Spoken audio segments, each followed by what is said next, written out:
গল্প কাহনের আজকের আয়োজনে থাকছে হুমায়ুন আহমেদের ছোট গল্প নিউটনের ভুল সূত্র। রূপেশ্বর নিউ মডেল হাই স্কুলের সায়েন্স টিচার হচ্ছেন অমরবাবু। অমরনাথ পাল, বিএসসি অনার্স, গোল্ড মেডেল। খুব সিরিয়াস ধরনের শিক্ষক। স্কুলের স্যারদের আসল নামের বাইরে একটা নকল নাম থাকে। ছাত্রমহলে সেই নামেই তারা পরিচিত হন। অমরবাবু স্কুলে ঘড়ি স্যার নামে পরিচিত। তার বুক পকেটে একটা গোল ঘড়ি আছে। ক্লাসে ঢোকার আগে দরজার সামনে দাঁড়িয়ে ঘড়িতে সময় দেখে নেন। ক্লাস শেষের ঘন্টা পড়া মাত্র আবার ঘড়ি বের করে সময় দেখেন। তখন যদি তার ভুরু কুঁচকে যায় তাহলে বুঝতে হবে ঘন্টা ঠিকমতো পড়েনি, 2-1 মিনিট এদিক ওদিক হয়েছে। তার ক্লাসে নিঃশ্বাস বন্ধ করে বসে থাকতে হবে, হাসা যাবে না, পেন্সিল দিয়ে পাশের ছেলের পিঠে খোঁচা দেওয়া চলবে না, খাতায় কাটাকুটি খেলা চলবে না। মনে ভুলেও যদি কেউ হেসে ফেলে তিনি হতভম্ব চোখে তার দিকে খানিকক্ষণ তাকিয়ে থেকে বলবেন, সায়েন্স ছেলে খেলা নয়, হাসাহাসি কোনো ব্যাপার এর মধ্যে নেই। সায়েন্স পড়াবার সময় তুমি হেসেছ, তার মানে বিজ্ঞানকে তুমি উপহাস করেছ, মহা অন্যায় করেছ, তার জন্য শাস্তি হবে। আজ ক্লাস শেষ হবার পর বাড়ি যাবে না। পাটিগণিতে 7 প্রশ্নমালার 17, 18, 19 এই 3টে অঙ্ক করে বাড়ি যাবে। Is it clear? অপরাধী শুকনো মুখে দাঁড়িয়ে থাকে। তার লাঞ্ছনা দেখে অন্য কেউ হয়তো ফিক করে হেসে ফেলল। অমর থমথমে গলায় বলবেন, ও কি, তুমি হাসছো কেন? হাস্যকর কিছু কি বলেছি? তুমি উঠে দাঁড়াও। অকারণে হাসার শাস্তি হিসেবে 5 মিনিট দাঁড়িয়ে থাকবে। অমরবাবু পকেট থেকে ঘড়ি বের করবেন। 5 মিনিট তিনি একদৃষ্টিতে ঘড়ির দিকে তাকিয়ে রইবেন। ছাত্ররা মূর্তির মতো বসে থাকবে। অমরবাবুর বয়স 50, স্ত্রী, 2 ছেলে এবং 2 মেয়ে। এই নিয়ে তার সংসার। 2টো ছেলেই বড় হয়েছে। রূপেশ্বর বাজারে একজনের কাপড়ের ব্যবসা, অন্যজনের ফার্মেসি আছে, ভালো টাকা রোজগার করে। একটি মেয়ে বিয়ে হয়ে গেছে, অন্য মেয়েটির বিয়ের কথা হচ্ছে। এদের কারোর সঙ্গেই তার বনে না। স্ত্রী এবং পুত্র কন্যাদের তিনি সহ্য করতে পারেন না। অনেকদিন হলো বাড়িতেও থাকেন। স্কুলের দোতলায় একটি খালি ঘরে বাস করেন। সেখানে বিছানা বালিশ আছে, একটা স্টোভ আছে। গভীর রাতে স্টোভে চা বানিয়ে খান। রূপেশ্বর স্কুলের হেডস্যার তাকে বলেছিলেন, আপনার ঘর সংসার থাকতে আপনি স্কুলে থাকেন, এটা কেমন কথা? অমরবাবু গম্ভীর গলায় বললেন, রাত জেগে পড়াশোনা করি, একা থাকতেই ভালো লাগে। তাছাড়া ওদের সঙ্গে আমার বনে না। তবে স্কুলে রাত্রি যাপন করে যদি আপনাদের অসুবিধার কারণ ঘটিয়ে থাকি তাহলে আমাকে সরাসরি বলুন, আমি ভিন্ন ব্যবস্থা দেখি। হেডস্যার সঙ্গে সঙ্গে বললেন, আরে না, এই কথা হচ্ছে না। আপনার যেখানে ভালো লাগবে আপনি সেখানে থাকবেন। তিনি অমরবাবুকে ঘাটালেন না, কারণ অমরবাবু অসম্ভব ভালো শিক্ষক, অঙ্কের ডুবোজাহাজ। ডুবোজাহাজ বলার অর্থ তাকে দেখে মনে হয় না তিনি অঙ্ক জানেন। ভাবুক ভাবুক ভাব আছে। ক্লাসে কোনো অঙ্ক তাকে করতে দিলে এমন ভাব করেন যেন অঙ্কটা মাথাতেই ঢুকছে না। তারপর পকেট থেকে গোল ঘড়ি বের করে ঘড়ি দিয়ে খানিকক্ষণ তাকিয়ে থাকে, চোখ বন্ধ করে মুখে মুখে অঙ্কটা করে দেন। স্কুলে অনেক ছাত্রের ধারণা এই ঘড়িতে রহস্য আছে, ঘড়ি অঙ্ক করে দেয়। ব্যাপার তা নয়। তার ঘড়ির সেকেন্ডের কাঁটাটায় গণ্ডগোল আছে, কখনো দ্রুত যায়, কখনো আস্তে, তবে গড়ে সমান থাকে। এইটাই তিনি মাঝে মাঝে পরীক্ষা করেন। অমরবাবুকে মানুষ ভালো বলা যেতে পারে, তবে তিনি অমিশুক, কথাবার্তা প্রায় বলেন না বললেই চলে। কারো সাথেও পাশেও থাকেন না। টিচার্স কমন রুমে জানালার পাশের চেয়ারটায় চুপচাপ বসে থাকেন। ঘন্টা পড়লে ক্লাসে রওনা হন। স্কুলের আরবি শিক্ষক ইদ্রিস আলী তাকে নিয়ে মাঝে মধ্যে ঠাট্টা মশকরা করার চেষ্টা করেন। বিশেষ লাভ হয় না। তিনি ঠাট্টা তামাশা পছন্দ করেন না। কেউ ঠাট্টা করলে কঠিন চোখে তাকিয়ে থাকেন। আজ বৃহস্পতিবার, হাফ স্কুল, আগামীকাল ছুটি। ছাত্র শিক্ষক সবার মধ্যে একটা ছুটি ছুটি ভাব চলে এসেছে। 3rd পিরিয়ডে অমরবাবুর ক্লাস নেই। তিনি জানালার কাছের চেয়ারে চুপচাপ বসে আছেন। ইদ্রিস সাহেব তার সামনের চেয়ারে বসতে বসতে বললেন, তারপর অমরবাবু, আপনার সায়েন্সের কী খবর? অমরবাবু কিছু বললেন না, তবে চোখ তুলে তাকালেন। মনে মনে রসিকতার জন্য প্রস্তুত হলেন। বিজ্ঞান নিয়ে লোকটি কঠিন রসিকতা করে, যা তিনি একেবারে সহ্য করতে পারেন না। ইদ্রিস সাহেব পানের কোটা থেকে পান বের করতে করতে বললেন, অনেকদিন থেকে আমার মাথায় একটা প্রশ্ন ঘুরছে, রোজই ভাবি আপনাকে জিজ্ঞেস করব। জিজ্ঞেস করলেই পারেন, ভরসা হয় না। আপনি তো আবার প্রশ্ন করলে রেগে যান। বিজ্ঞান নিয়ে রসিকতা করলে রাগী, এমনিতে রাগী না। আপনার প্রশ্নটা কি? ইদ্রিস সাহেব পান চিবুতে চিবুতে বললেন, পৃথিবী যে ঘুরছে এই নিয়ে প্রশ্ন। পৃথিবী তো ঘুরছে, তাই না? জি, পৃথিবী দুই রকম গতি। নিজের অক্ষের উপর ঘুরছে, আবার সূর্যের চারদিকেই ঘুরছে। বাই বাই করে ঘুরছে। জি, তাই যদি হয় তাহলে আমাদের মাথা কেন ঘুরে না? মাথা ঘোরা উচিত ছিল না? এমনিতে তো মাঠে 2টা চক্কর দিলে মাথা ঘুরতে থাকে। ও কি, এরকম তাকাচ্ছেন কেন? রাগ করছেন নাকি? বিজ্ঞানের রসিকতা আমি পছন্দ করি না। রসিকতা কি করলাম? অমরবাবু চেয়ার ছেড়ে উঠে পড়লেন। ক্লাসের সময় হয়ে গেছে। ঘন্টা পড়বার আগেই ক্লাসের সামনে দাঁড়িয়ে থাকতে হবে, এই তার নিয়ম। পৃথিবী কোনো কারণে হঠাৎ উল্টে গেলেও নিয়মের ব্যতিক্রম হবে না। আজ পড়ার বিষয়বস্তু হলো আলো, আলোর প্রতিফলন ও প্রতিসরণ। বড় চমৎকার বিষয়। আলো হচ্ছে একই সঙ্গে তরঙ্গ ও বস্তু। কি অসাধারণ ব্যাপার! ক্লাস 10-এর ছেলেগুলো অবশ্যই এসব বুঝবে না, তবে বড় হয়ে যখন পড়বে তখন চমৎকৃত হবে। অমরবাবু ক্লাসে ঢুকেই বললেন, আলোর গতিবেগ কত? কে বলতে পারো? 7 জন ছেলে হাত তুলল। তার মন খারাপ হয়ে গেল। তার ধারণা ছিল সবাই হাত তুলবে। ছেলেগুলো কি সায়েন্সে মজা পাচ্ছে না? তা কি করে হয়? পৃথিবীতে মজার বিষয় তো একটাই, সায়েন্স। তুমি বলো, আলোর গতিবেগ কত? প্রতি সেকেন্ডে 1,86,000 মাইল। Very good. এখন তুমি বলো, আলোর গতি কি এর চেয়ে বেশি হতে পারে? জি না স্যার। কেন পারে না? এটাই স্যার নিয়ম, প্রকৃতির নিয়ম। Very good, very very good. প্রকৃতির কিছু নিয়ম আছে যে নিয়মের কখনো ব্যতিক্রম হবে না, হতে পারে না। যেমন মাধ্যাকর্ষণ। একটা আম যদি গাছ থেকে পড়ে তাহলে তা মাটিতেই পড়বে, আকাশে উড়ে যাবে না। Is it clear? G sir. মাধ্যাকর্ষণ শক্তির জনক কে? নিউটন। নিউটন নামটা তুমি এমনভাবে বললে যেন নিউটন হলেন একজন রাম শ্যাম যদু মধু রহিম করিম। নাম উচ্চারণে কোনো শ্রদ্ধা নেই। বলো, মহাবিজ্ঞানী স্যার আইজাক নিউটন। ছাত্রটি কাচুমাচু মুখে বলল, মহাবিজ্ঞানী স্যার আইজাক নিউটন। একজন অত্যন্ত শ্রদ্ধেয় বিজ্ঞানীর নাম অশ্রদ্ধার সঙ্গে বলার জন্য তোমার শাস্তি হবে। ক্লাস শেষ হলে বাড়ি যাবে না। পাটিগণিতের 12 নম্বর প্রশ্নমালার 21 আর 22 এই দুটি অঙ্ক করে তারপর যাবে। Is it clear? ছেলেটির মুখ আরও শুকিয়ে গেল।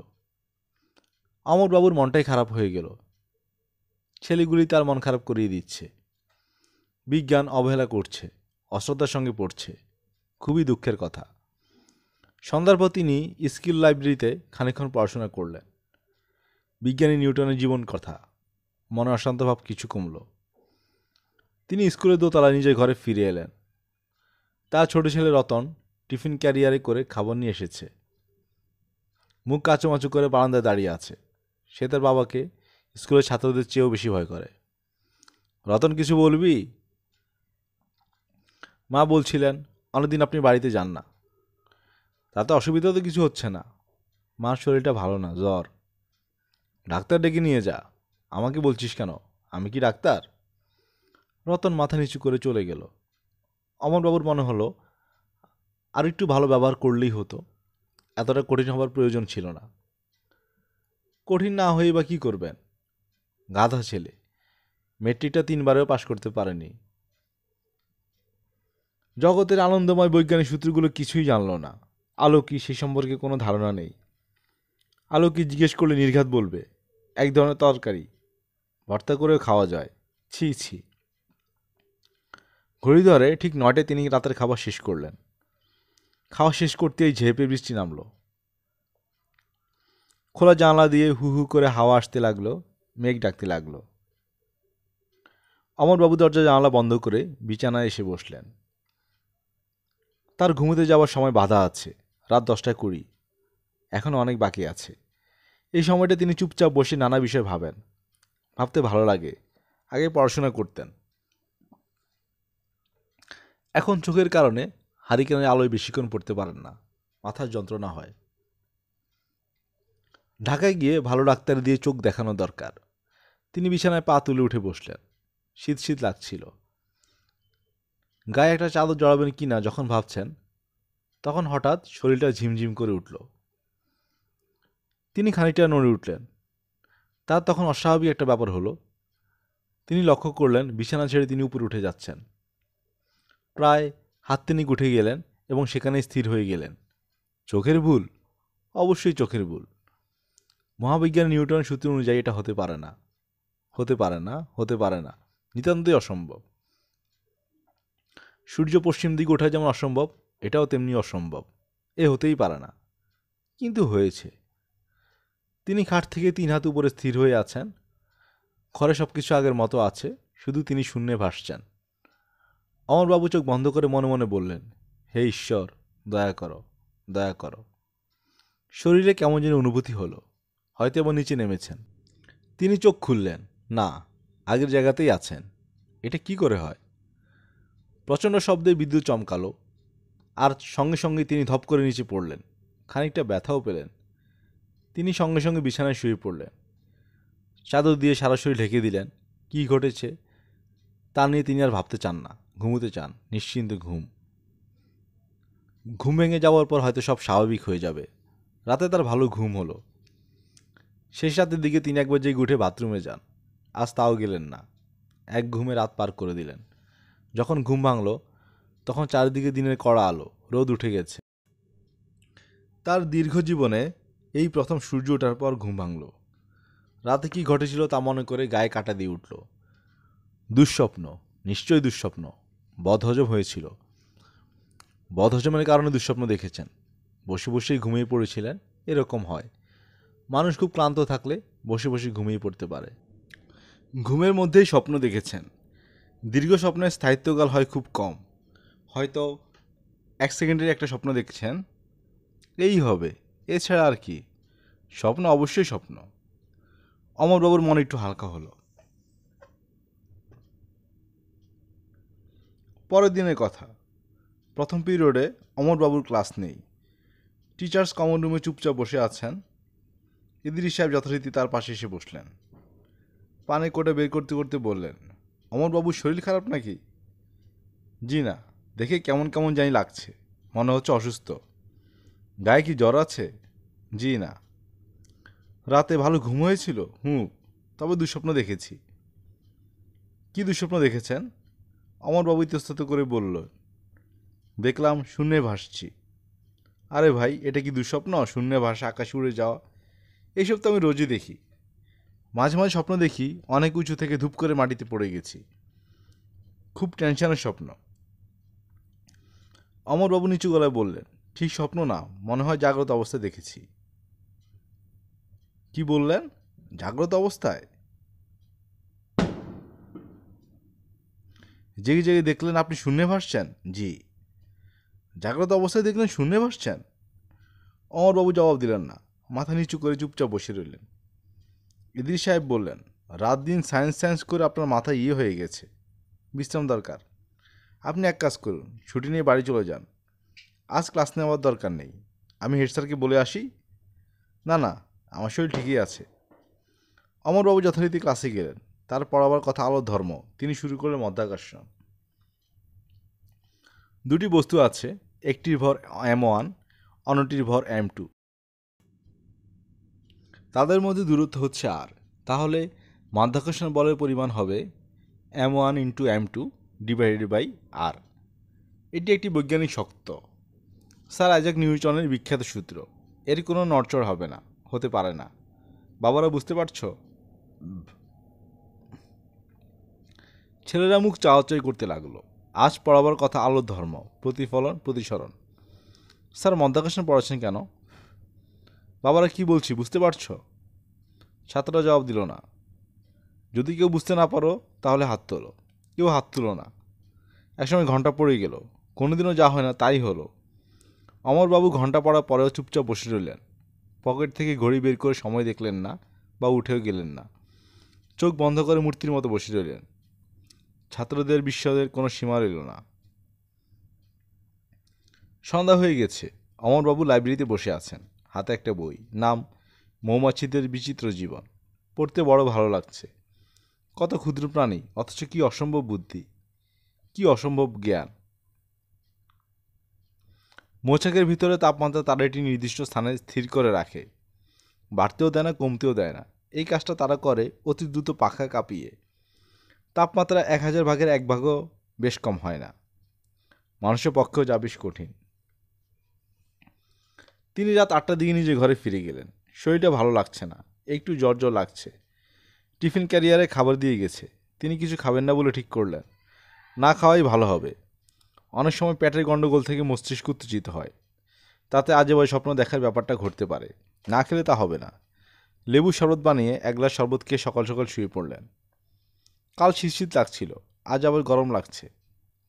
জানালা খোলা, সামান্য বাতাস আসছে। সে বাতাস মশারির ভিতর ঢুকছে না। তিনি মশারি খুলে ফেললেন। মশা কামড়াবে, কামড়াক। গরমের চেয়ে মশার কামড় খাওয়া ভালো। মশারি খুলে ফেলে বিছানায় শোয়া মাত্র আবার গত রাতের মতো হলো। তিনি ধীরে ধীরে শূন্য উঠে যেতে লাগলেন। দেখতে দেখতে তার মাথা ঘরের ছাদ স্পর্শ করল। তিনি হাত দিয়ে সেই ছাদে ধাক্কা দেওয়া মাত্র খানিকটা নিচে নেমে আবার উপরে উঠতে লাগলেন। এ কি অদ্ভুত কাণ্ড! আবারও কি স্বপ্ন? না, স্বপ্ন না। আজকে এটা স্বপ্ন না। মধ্যাকর্ষণ শক্তি তার উপর কাজ করছে না। পৃথিবীর ভর যদি এমন হয়, তিনি যদি হন m2 এবং তার ভর m2 যদি শূন্য হয়, তাহলে মধ্যাকর্ষণ বল হবে শূন্য। তার ভর কি এখন শূন্য? তিনি পাশ ফিরলেন। শরীরটা চমৎকারভাবে ঘুরে গেল। সাঁতার কাটার মতো করলেন, তেমন লাভ হলো না। যেখানে ছিলেন সেখানেই রইলেন। এটাই স্বাভাবিক। বাতাস অতি হালকা। হালকা বাতাসে সাঁতার কাটা যাবে না। ব্যাখ্যা কী? এর ব্যাখ্যা কী? একটা মানুষের ভর হঠাৎ শূন্য হয়ে যেতে পারে না। নিচে নামার উপায় কী? মনে মনে আমি যদি বলি, চিন্তা করি নিচে নামবো, তাহলে কি নিচে নামতে পারবো? তিনি মনে মনে চিন্তা করলেন, নেমে যাচ্ছি, দ্রুত নেমে যাচ্ছি। লাভ হলো না।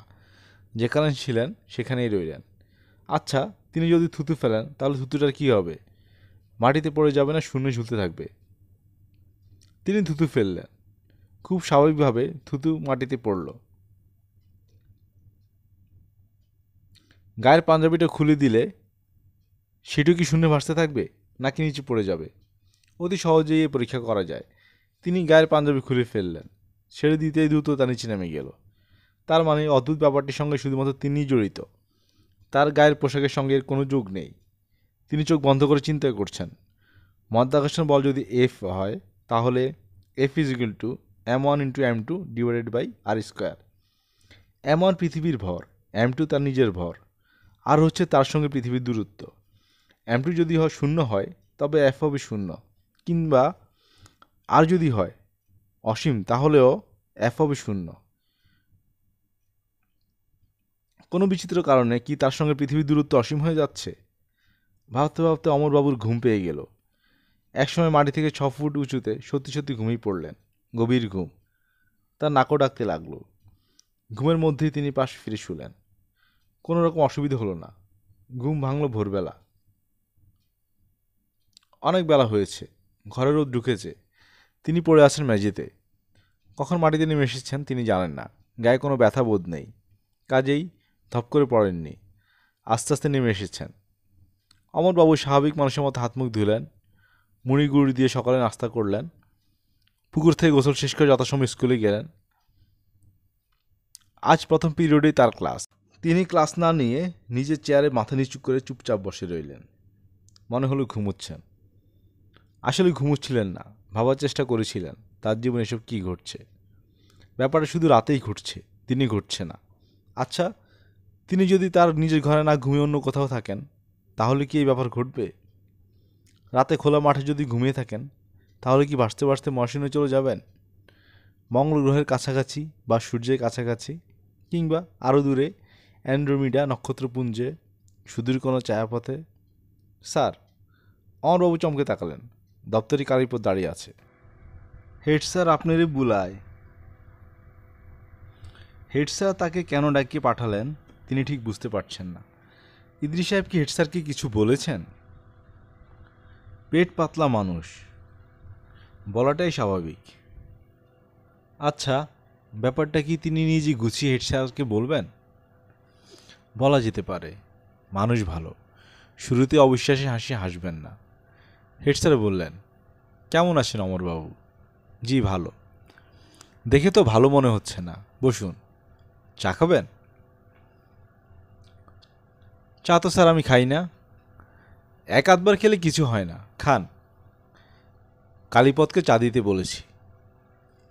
কালীপদ চা দিয়ে থার্ড পিরিয়ডের ঘন্টা দিতে গেল। হেড স্যার বললেন, শুনলাম গতকাল ক্লাস নেননি, আজও ফার্স্ট পিরিয়ড মিস গেছে। ঘুম ভাঙতে দেরি হয়েছে স্যার। ও আচ্ছা, আপনাদের সব ঘড়ি ধরা। ঘুম ভাঙতে দেরি হলো কেন? অমরবাবু চুপ করে রইলেন। পারিবারিক কোনো সমস্যা যাচ্ছে নাকি? জি না।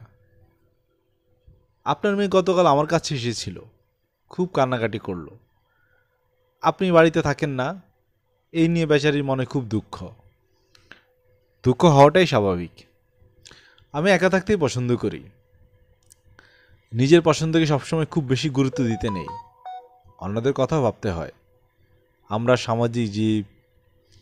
স্যার উঠি? বসুন খানিকক্ষণ, গল্প করি। অমরবাবু, আমি বলি কি, যদি অসুবিধা না থাকে তাহলে আপনার সমস্যাটা আমাকে বলুন। ইদ্রিস সাহেব স্বপ্নের কথা কী সব বলছিলেন।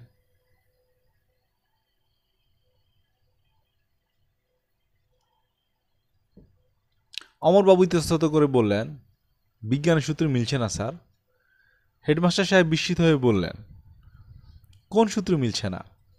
স্যার, আইজাক নিউটনের মাধ্যাকর্ষণ সূত্র। আপনার ধারণা সূত্রটা ভুল? অমরবাবু জবাব দিলেন না। হেডমাস্টার সাহেব বিস্মিত চোখে তাকিয়ে রইলেন। একসময় বললেন, আচ্ছা আপনি বরং বাড়িতে চলে যান। আপনাকে 10 দিনের ছুটি দিয়ে দিলাম।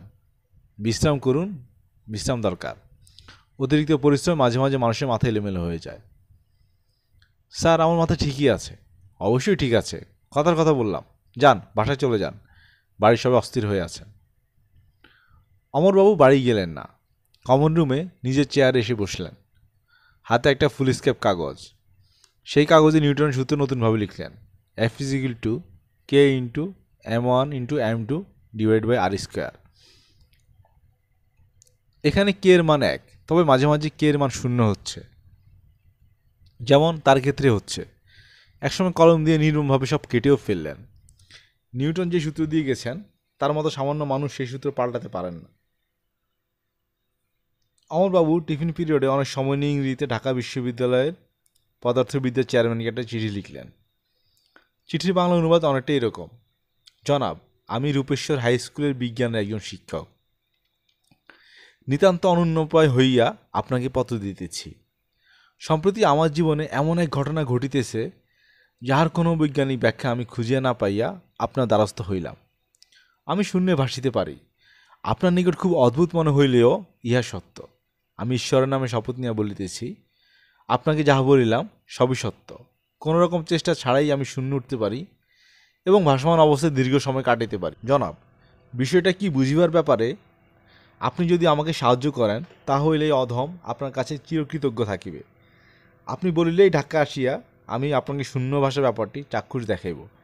জনাব, আপনি আমার প্রতি দয়া করুন, বিষয়টি বুঝিতে আমাকে সাহায্য করুন। বিনীত অমর দাস পাল, বিএসসি অনার্স। 10 দিনের পুরোটাই তিনি নিজের ঘরে কাটালেন, বাড়িতে গেলেন না। তাকে নিতে তার ছোট মেয়ে অতসী এসেছিল। তাকে ধমকে বিদায় করলেন। এই মেয়েটা পড়াশোনায় ভালো ছিল, তাকে এত করে বললেন সায়েন্স পড়তে, সে ভর্তি হলো আর্টসে। কোনো মানে হয়? তাকে নিউটনের মাধ্যাকর্ষণ শক্তি সূত্র কি জিজ্ঞেস করলে সে হা করে তাকিয়ে থাকবে। কি দুঃখের কথা! অতসীকে ধমকে ঘর থেকে বের করে দিলেও সে গেল না, বারান্দায় দাঁড়িয়ে কাঁদতে লাগলো। তিনি বাইরে এসে বিরক্ত গলায় বললেন, কাঁদছিস কেন? সে ফুয়াতে ফুয়াতে বলল, তোমার শরীর খারাপ বাবা, তুমি বাড়িতে চলো। শরীর খারাপ তোকে কে বলল? সবাই বলা বলি করছে তুমি নাকি কী সব স্বপ্ন টপ্ন দেখো। কোনো স্বপ্ন দেখি না, আমি ভালো আছি, নির্জন একটা পরীক্ষা করছি।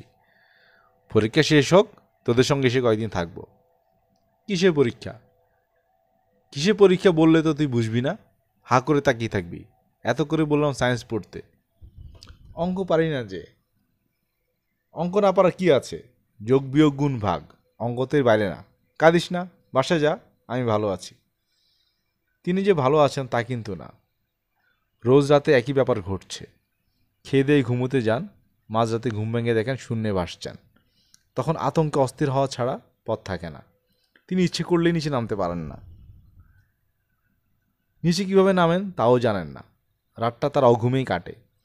তিনি ঘুমোতে যান দিনে। এমন যদি হতো তিনি দিনরাত সারাক্ষণই শূন্য ভাসছেন, তাহলে একটা কথা ছিল। নিজেকে সান্ত্বনা দিতে পারছেন না। কোন এক অদ্ভুত প্রক্রিয়ায় তার ভর শূন্য হয়ে গেছে। ব্যাপারটা সেরকম না। এমন কেউ এখানে নেই যে তিনি সাহায্যের জন্য তার কাছে যাবেন। ঢাকা বিশ্ববিদ্যালয়ের পদার্থবিদের চেয়ারম্যান সাহেবও কিছু লিখছেন না। হয়তো ভেবেছেন পাগলের চিঠি, কে আর কষ্ট করে পাগলের চিঠি জবাব দেয়। 9 দিনের মাথায় অমরবাবু চিঠি জবাব পেলেন। অতি ভদ্র চিঠি। চেয়ারম্যান সাহেব বিশ্ববিদ্যালয়ের প্যাডে লিখেছেন, জনাব, আপনার চিঠি কৌতূহল নিয়ে পড়লাম। আপনি বিজ্ঞানের শিক্ষক, কাজেই বুঝতে পারছেন আপনি যে বিষয়ের অবতারণা করেছেন তা বিজ্ঞান স্বীকার করে না। আপনি যদি আমার অফিসে এসে শুনে ভাসতে থাকেন তাহলে আমি বিশ্বাস করব না। ভাববো এর পেছনে ম্যাজিকের কোনো কৌশল কাজ করছে। আপনি নিশ্চয়ই জানেন জাদুকরের শূন্য ভাষা খেলা সবসময়ই দেখায়। যাই হোক, আপনার চিঠি পড়ে আমার ধারণা হয়েছে যে আপনার সমস্যাটি মানসিক। আপনি মনে মনে ভাবছেন শূন্যে ভাসছেন, আসলে ভাসছেন না। সবচেয়ে ভালো হয় যদি একজন সাইকিয়াট্রিস্টের সঙ্গে এই বিষয়ে আলোচনা করেন। একমাত্র তিনি আপনাকে সাহায্য করতে পারেন। আমি আপনাকে কোনো রকম সাহায্য করতে পারছি না বলে আন্তরিকভাবে দুঃখিত। আপনার সুস্বাস্থ্য কামনা করে শেষ করছি। বিনীত S Ali, MSc, PhD, FRS। অমরবাবু মনোরোগ বিশেষজ্ঞের কাছে যাওয়ার ব্যাপারে কোনো গুরুত্ব দিলেন না, কারণ তিনি জানেন বিষয়টা সত্যি। তিনি দু একটা ছোটোখাটো পরীক্ষা করে এ বিষয়ে নিশ্চিত হয়েছেন। যেমন স্কুল থেকে লাল রঙের চক নিয়ে এসেছিলেন। শূন্য উঠে যাওয়ার পর সেই লাল রঙের চক দিয়ে ছাদে বড় বড় করে লিখলেন, হে পরম পিতা ঈশ্বর, তুমি আমাকে দয়া করো। তোমার অপার রসে খানিকটা আমাকে দেখতে দাও। আমি অন্ধ, তুমি আমাকে পথ দেখাও। জ্ঞানের আলো আমার হৃদয় প্রজ্বলিত করো। পথ দেখাও পরম পিতা। আরও অনেক কিছু লেখার ইচ্ছে ছিল, চক ফুরিয়ে যাওয়ায় লেখা হলো না। এই লেখাটা ছাদে আছে, তিনি তাকালেই দেখতে পান। এমন যদি হতো লেখাটা তিনি একা দেখতে পাচ্ছেন তাহলে বোঝা যেত সমস্যাটা মনে, কিন্তু তা তো না, অন্যরাও লেখা পড়তে পারছে। গতকাল বিকালে হেডমাস্টার সাহেব তাকে দেখতে এসে হঠাৎ করে বিস্মিত গলায় বললেন, ছাদে এসব কী লেখা? অমরবাবু নিচু গলায় বললেন, প্রার্থনা সঙ্গীত। প্রার্থনা সঙ্গীত ছাদে লিখলেন কেন? শুয়ে শুয়ে যাতে পড়তে পারি এই জন্যে। লিখলেন কিভাবে? মই দিয়ে উঠেছিলেন নাকি? অমরবাবু জবাব দিলেন না। হেডমাস্টার সাহেব জবাবের জন্য খানিকক্ষণ অপেক্ষা করে বললেন, আপনার ছুটি তো শেষ হয়ে গেল, আপনি কি ছুটি আরও বাড়াতে চান? জি না, আপনি বরং আরও কিছুদিন ছুটি নিন। শরীরটা এখনও সেরেছে বলে মনে হয় না, আপনাকে খুব দুর্বল লাগছে। আমার শরীর যা আছে তাই থাকবে স্যার, আর ভালো হবে না। এসব কী ধরনের কথা? কোনো ডাক্তারকে দেখিয়েছেন? জি না। ডাক্তার দেখাতে হবে। ডাক্তার না দেখালে কীভাবে হবে? বিধুবাবুকে দেখান। বিধুবাবু LF হলেও ভালো ডাক্তার, যে কোনো বড় ডাক্তারের কান কেটে নিতে পারে। বিধুবাবুকে দেখানোর কথা মনে থাকবে? জি স্যার, থাকবে। না, আপনার মনে থাকবে না, আমি বরং নিয়ে আমার ছোটো মেয়েটার জ্বর, বিধুবাবুকে বাসে আসতে বলেছি, এলে আপনার কাছে পাঠিয়ে দিব। জি আচ্ছা, এখন তাহলে উঠি অমরবাবু। একটু বসুন স্যার। হেডমাস্টার সাহেব উঠতে গিয়ে বসে পড়লেন। তিনি খানিকটা বিস্মিত, কারণ অমরবাবু একদৃষ্টিতে ছাদে লেখাগুলোর দিকে তাকিয়ে আছেন। তাকে অসম্ভব চিন্তিত মনে হচ্ছে। অমরবাবু নিচু গলায় বললেন, আপনাকে একটা কথা বলতে চাচ্ছি স্যার, যদি কিছু মনে না করেন। বলুন, কি বলবেন? মনে করাকরি কি আছে? অমরবাবু প্রায় ফিসফিস করে বললেন, আমি শূন্যে ভাসতে পারি। বুঝতে পারলাম না, কি বলছেন? আমি আপনি শূন্যে উঠে যেতে পারি। ও আচ্ছা। হেডমাস্টার সাহেব ও আচ্ছা এমন ভঙ্গিতে বললেন যেন শূন্যে ভেসে থাকার ব্যাপারটা রোজই ঘটছে। তবে তার চোখ দেখে মনে হচ্ছে তিনি খুব চিন্তিত বোধ করছেন। ছাদের লেখাগুলি শূন্যে ভাসতে ভাসতে লেখা। ও আচ্ছা, আপনার কি আমার কথা বিশ্বাস হচ্ছে না? হেডমাস্টার সাহেব জবাব দিলেন না। অমরবাবু বললেন, আমি স্যার এই জীবনে কখনো মিথ্যা কথা বলিনি। ছেলেবেলা হয়তো বলেছি, জ্ঞান হওয়ার পর থেকে বলিনি। আমি বিধুবাবুকে পাঠিয়ে দিব। জি আচ্ছা। হেডমাস্টার সাহেব ইতস্তত করে বললেন, ওনাকে শূন্য ভাষায় ব্যাপারটা বলার দরকার নেই, জানাজানি হবে। মানে লোকজন হাসাহাসি করতে পারে। আমি আপনাকে খোলাখুলি বলেছি, আর কাউকে বলিনি। ভালো করেছেন, খুব ভালো করেছেন। বিধুবাবু এসে খানিকক্ষণ গল্প টল্প করে যাওয়ার সময় ঘুমের ওষুধ দিয়ে গেলেন। বললেন, দুঃস্বপ্ন না দেখার একটাই পথ, গভীর নিদ্রা। নিদ্রা পাতলা হলেই মানুষজন দুঃস্বপ্ন দেখে। আমি ফেনোবারবিটন ট্যাবলেট দিয়ে যাচ্ছি, শোবার আগে 2টো করে খাবেন। অমরবাবু 2টো ট্যাবলেট খেয়ে ঘুমোতে গেলেন। তবে ঘুমোতে যাওয়ার আগে এক কাণ্ড করলেন। কালীপদকে বললেন লম্বা এক গাছি দড়ি নিয়ে তাকে খুব করে ভালো করে চৌকির সঙ্গে বেঁধে রাখতে। কালীপদ হতভম্ব হয়ে তাকিয়ে রইল। অমরবাবু বিরক্ত ভঙ্গে বললেন, আমার মাথা খারাপ হয়নি, মাথা ঠিক আছে। তোমাকে যা করতে বলেছি করো, ব্যাপারটা কি পরে বুঝিয়ে বলবো। লম্বা দেখে এক গাছি দড়ি আনো, শক্ত করে আমাকে চৌকির সঙ্গে বাঁধো। কালীপদ তাই করল, তবে খুব অনিচ্ছার সঙ্গে। অমরবাবু ঘুমিয়ে পড়লেন। ঘুমিয়ে ট্যাবলেটের কারণে তার গাঢ় নিদ্রা হলো। ঘুম ভাঙল বেলা ওঠার পর। তিনি দেখলেন এখনও চৌকির সঙ্গে বাঁধা আছেন, তবে চৌকি আগের জায়গায় নেই, ঘরে মাঝামাঝি চলে এসেছে। তার একটাই মানে, চৌকি নিয়ে তিনি শূন্য ভেসেছেন। নামার সময় চৌকি আগের জায়গায় নামেনি, স্থান পরিবর্তন হয়েছে। তিনি সেদিনই বিছানাপত্র নিয়ে বাড়ি চলে এলেন। অতসী তাকে দেখে কেঁদে ফেলল। তিনি বিরক্ত গলায় বললেন, নাকে কাঁদছিস কেন, কি হয়েছে?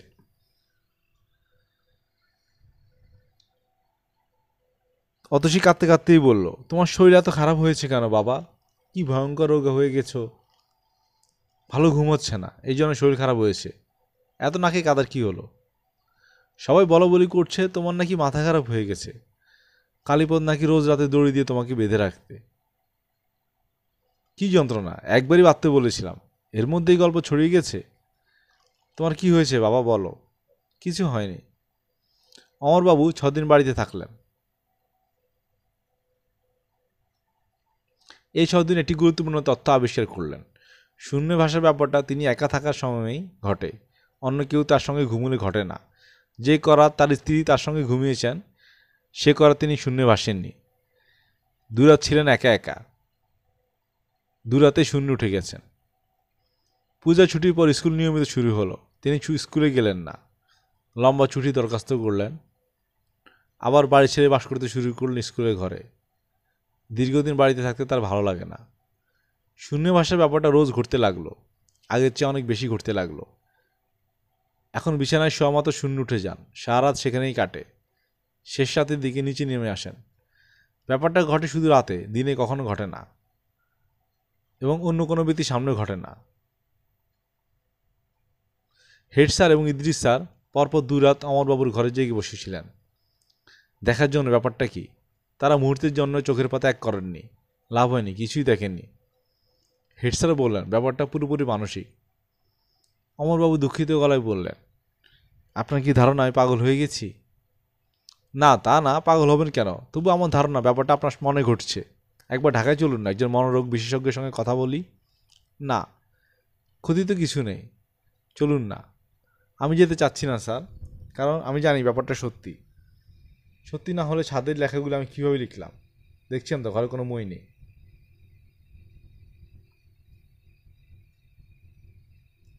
হেড স্যার চুপ করে রইলেন। অমরবাবু বললেন, আপনারা ঘরে বাইরে গিয়ে দাঁড়ান, আমি আবার শূন্য উঠে ছাদে একটা লেখা লিখব। হেড স্যার বললেন, তার দরকার নেই, কিন্তু কথা হচ্ছে আপনি আমাদের সামনে ব্যাপারটা পারছেন না কেন? আমি জানি না স্যার, জানলে বলতাম। জানার চেষ্টা করছি, দিনে এটা নিয়ে ভাবছি। এত ভাবাভাবির দরকার নেই, আপনি আমার সঙ্গে ঢাকা চলুন, 2 দিনের ব্যাপার, যাবো, রাতে দেখাবো, চলে আসবো। আমার একটা অনুরোধ রাখুন প্লিজ। আপনার হয়তো লাভ হবে না, কিন্তু ক্ষতি তো কিছু হবে না। অমরবাবু ঢাকায় গেলেন। একজন অতি বিখ্যাত মনোরোগ বিশেষজ্ঞ দীর্ঘ সময় ধরে তাকে নানা প্রশ্ন করলেন। পরপর কয়েকদিন তার কাছে যেতে হলো। শেষ দিনে বিশেষজ্ঞ ভদ্রলোক বললেন, আপনার যা হয়েছে তা একটা রোগ। এর উৎপত্তি হচ্ছে অবসেশনে। বিজ্ঞানের প্রতি আপনার তীব্র অনুরাগ, সে অনুরাগ রূপান্তরিত হয়েছে অবসেশনে। কেউ যখন বিজ্ঞানকে অবহেলা করে, তুচ্ছ-তাচ্ছিল্যের সঙ্গে কথা বলে, তখন আপনি তীব্র আঘাত পান। এই আঘাত আপনি পেয়েছেন আপনি অতি নিকটজনের কাছ থেকে। এই যেমন ধরুন আপনার কন্যা, সে বিজ্ঞান পড়েনি, আর্টস পড়েছে। এই তীব্র আঘাত আপনার মন গ্রহণ করতে পারেনি। আপনার অবচেতন মন ভাবতে শুরু করেছে, বিজ্ঞান সূত্র অভ্রান্ত নয়, ভুল সূত্রও আছে, মাধ্যাকর্ষণ সূত্রও ভুল। একসময় অবচেতন মনে ধারণা সঞ্চারিত হয়েছে চেতন মনে। বুঝতে পারছেন? জি না, বুঝতে পারছি না। মোদ্দা কথা হলো আপনার রোগটা মনে না। আমি নিজে বিজ্ঞানের শিক্ষক। আমি খুব ঠান্ডা মাথায় বিচার বিবেচনা করেছি। আমি যে শূন্য উঠতে পারি এটা ভুল না, পরীক্ষিত সত্য। মোটেও পরীক্ষিত সত্য নয়। আপনি ছাড়া দ্বিতীয় কোনো ব্যক্তি দেখেনি যে আপনি শূন্যে ভাসছেন। দেখলেও কথা ছিল। কেউ কি দেখেছে? জি না। আমি ট্রাঙ্কুলাইজার জাতীয় কিছু ওষুধ দিচ্ছি, নিয়মিত খাবেন, ব্যায়াম করবেন, মন প্রফুল্ল রাখবেন, বিজ্ঞান নিয়ে কোনো পড়াশোনা করবেন না। অমরবাবু দুঃখিত গলায় বললেন, আপনি আমার কথা বিশ্বাস করেননি, কিন্তু আমি যা বলছি সত্য বলছি। ব্যাপারটা হয়তো আপনার কাছে সত্যি, কিন্তু সবার কাছে নয়। আপনি খুব ঠান্ডা মাথায় বিচার করলেও এই সিদ্ধান্তে আসবেন। অমরবাবু ভগ্ন হৃদয় রূপেশ্বরে ফিরে এলেন। স্কুলে যোগ দিলেন না। কিছুদিনের মধ্যেই মাথা খারাপের সব লক্ষণ তার মধ্যে একে একে দেখা দিতে লাগলো। বিড়বিড় করে কথা বলেন, একে একে হাঁটার সময় দৃষ্টি থাকে আকাশের দিকে। নিতান্ত অপরিচিত কাউকে দেখলে থমকে দাঁড়িয়ে যান। শান্ত গলায় বলেন, কিছু মনে করবেন না। আপনি কি নিউটনের গতিসূত্র জানেন? পাগলের অনেক রকম চিকিৎসা করানো হলো, কোনো লাভ হলো না, বরং লক্ষণগুলি আরও প্রকট হওয়া শুরু করলো। গভীর রাতে ছাত্রদের বাড়িতে উপস্থিত হয়ে উঁচু করে ডাকেন, জব্বার ও জব্বার, উঠে আয় তো বাবা, খুব দরকার। জব্বার উঠে এলে তিনি করুণ গলায় বলেন, নিউটন সূত্র মনে আছে? ভালো করে পড়ো, এসিতে আসবে, সাথে অঙ্ক থাকবে। ভূমি থেকে 10 ফুট উচ্চতায় 1 গ্রাম ভর বিশিষ্ট একটি আপেল ছাড়িয়ে দিলে তার গতিবেগ 5 ফুট উচ্চতায় কত হইবে? অঙ্কটা চট করে পড়ো। মধ্যাকর্ষণজনিত ত্বরণ কত মনে আছে তো? আমাদের সমাজ পাগলদের প্রতি নিষ্ঠুর আচরণ করে। অমরবাবুর ক্ষেত্রেও তার ব্যতিক্রম হলো না। বছরখানিক না ঘুরতেই দেখা গেল ছোট ছোট ছেলেমেয়েরা তাকে দেখে বলছে, নিউটনের সূত্রটা কি যেন? অমরবাবু দাঁত মুখ খিচিয়ে এতে তাড়া করছেন। তারা খুব মজা পেয়ে হাসছে, কারণ তারা জানে পাগল শিশুদের তাড়া করে ঠিকই, কখনো আক্রমণ করে না। পৌষের শুরু, ঝাঁকিয়ে শীত পড়েছে। এই শীতেও খালি গায়ে শুধুমাত্র একটা ধুতি কোমরে পেঁচিয়ে অমরবাবু রাস্তায় রাস্তায় হাঁটছেন। নিউটনের সূত্র মনে আছে কি না এই প্রশ্ন তিনি আর এখন কোনো মানুষকে করেন না, পশু পাখি কীট পতঙ্গদের করেন। তারা প্রশ্ন উত্তর সঙ্গত কারণেই দেয় না। তিনি তখন খেপে যান। রাত 10টার মতো বাজে, কনকনে শীত। অমরবাবু দাঁড়িয়ে আছে একটা কাঁঠাল গাছের নিচে। কাঁঠাল গাছের ডালে কয়েকটা বাদুড় ঝুলছে। তিনি বাদুড়গুলোকে নিউটনের সূত্র সম্পর্কে বলছেন। তখনই দেখা গেল হারিকেন হাতে হেড স্যার আসছেন। কাঁঠাল গাছের কাছে এসে তিনি থমকে দাঁড়ালেন। অমরবাবুর দিকে তাকিয়ে দুঃখিত গলায় বললেন, কে অমর? জি স্যার। কি করছেন? বাদুড়গুলির সঙ্গে কথা বলছিলাম স্যার। ও আচ্ছা। এদের সঙ্গে কথা বলে মনটা হালকা হয়। ওদের নিউটনের সূত্রগুলো বুঝিয়ে দিচ্ছিলাম। এই শীতে বাইরে ঘুরছেন, বাসায় গিয়ে ঘুমান। ঘুম আসে না স্যার? হেডমাস্টার সাহেব ইতস্তত করে বললেন, অমরবাবু, এখনও কি আপনি শূন্যে ভাসেন? জি না, ঢাকা থেকে আসার পর আর ভাসেনি। যদি আবার কখনো ভাসতে পারি আপনাকে বলবো। আমার এখানে থাকতে ইচ্ছে করে না, ভাসতে ভাসতে দূরে কোথাও চলে যেতে ইচ্ছে করে। দূরে কোথায়? মহাশূন্যে, অসীম দূরত্বে, চন্দ্র সূর্য গ্রহ নক্ষত্র সব ছাড়িয়ে। ও আচ্ছা, যাবার আগে আমি আপনাকে খবর দিয়ে যাব। আচ্ছা। শীত কেটে বর্ষা এসে গেল। অমরবাবু লোকালয় প্রায় ত্যাগ করলেন। বেশিরভাগ সময় বন জঙ্গলে থাকেন। রূপেশ্বরের পাশের গ্রাম হলদিয়ায় ঘন ঘন বন আছে। এখন ওই বনেই তার আস্তানা। তার মেয়ে অতসী প্রায় তাকে খুঁজতে আসে, পায় না। মেয়েটা বনে বনে ঘুরে এবং কাঁদে। তিনি 4-5 দিন পর পর একবার বের হয়ে আসেন। তাকে দেখে আগের অমরবাবু চেনার কোনো উপায় নেই, যেন মানুষ না, প্রেত বিশেষ। মাথা ভর্তি বিরাট চুল, বড় বড় দাড়ি, হাতে নখগুলি বড় হতে হতে পাখি ঠোঁটের মতো বেঁকে গেছে। স্বভাব চরিত্র হয়েছে ভয়ঙ্কর। মানুষ দেখলে কামড়াতে আসেন, ইট পাথর ছুঁড়েন। একবার স্থানীয় পোস্টমাস্টারকে গলা টিপে প্রায় মেরে ফেলতে বসেছিলেন। সবাই তাকে এড়িয়ে চলে। অতসীর বিয়ে হয়ে গেছে, সেও এখন আর বাবার খোঁজে আসে না। দেখতে দেখতে 1 বছর পার হয়ে গেল। কার্তিক মাস, অল্প অল্প শীত পড়ছে। 11টার মতো বাজে। হেড স্যার খাওয়া দাওয়া করে শুয়ে পড়েছেন। হঠাৎ শুনলেন উঠান থেকে অমরবাবু ডাকছেন, স্যার স্যার। স্যার জেগে আছেন? কে? স্যার, আমি অমর, একটু বাইরে আসবেন? হেড স্যার অবাক হয়ে বিছানায় উঠে বসলেন। তার স্ত্রী বললেন, খবরদার, তুমি বেরোতে পারবে না। পাগল মানুষ, কি না কি করে বসে, ঘুমাও। অমরবাবু কাতর গলায় আবার বললেন, একটু বাইরে আসুন স্যার, খুব দরকার, খুব বেশি দরকার। হেড স্যার ভয়ে ভয়ে বাইরে এলেন। বিস্মিত হয়ে দেখলেন তার বাড়ির সামনের আম গাছের সমান উচ্চতায় অমরবাবু ভাসছেন। অবিশ্বাস্য, অকল্পনীয় দৃশ্য। একটা মানুষ অবলীলায় শূন্যে ভাসছে। তার জন্য পাখিদের মতো তাকে ডানা ঝাপটাতে হচ্ছে না। স্যার দেখুন, আমি ভাসছি। হেড স্যার জবাব দিতে পারছেন না। প্রথম কয়েক মুহূর্তে মনে হচ্ছিল চোখের ভুল, এখন তা মনে হচ্ছে না। ফকফকা চাঁদের আলো, দিনের আলো মতো সব দেখা যাচ্ছে। তিনি পরিষ্কার দেখছেন অমরবাবু শূন্যে ভাসছেন। এই তো ভাসতে ভাসতে খানিকটা এগিয়ে এলেন। সাঁতার কাটার মতো অবস্থায় মানুষটা শুয়ে আছে। কি আশ্চর্য! স্যার দেখতে পাচ্ছেন? হ্যাঁ, আজ হঠাৎ করে শূন্য উঠে গেলাম। বন থেকে বের হয়ে রূপেশ্বরীর দিকে আসছি। হঠাৎ শরীরটা হালকা হয়ে গেল। দেখতে দেখতে 10-12 ফুট উঠে গেল। প্রথমে ভাবলাম আপনাকে দেখিয়ে আসি। ভাসতে ভাসতে আসলাম। আর কেউ দেখেনি? না, কয়েকটা কুকুর দেখেছে। ওরা ভয় পেয়ে খুব চিৎকার করছিল। এরকম দেখে তো অভ্যাস নেই। আপনার কি বিশ্বাস হচ্ছে স্যার? হ্যাঁ, হচ্ছে। আমি ঠিক করেছি ভাসতে ভাসতে মহাশূন্যে মিলে যাব। ও আচ্ছা। আমার মাথাটা বোধহয় খারাপ হয়ে গিয়েছিল। সারাক্ষণ ব্যথা করতো। এখন ব্যথাও নেই। আগে কাউকে চিনতে পারতাম না, এখন পারছি। শুনে ভালো লাগছে অমরবাবু। অন্য একটা কারণে মনে খুব শান্তি পাচ্ছি।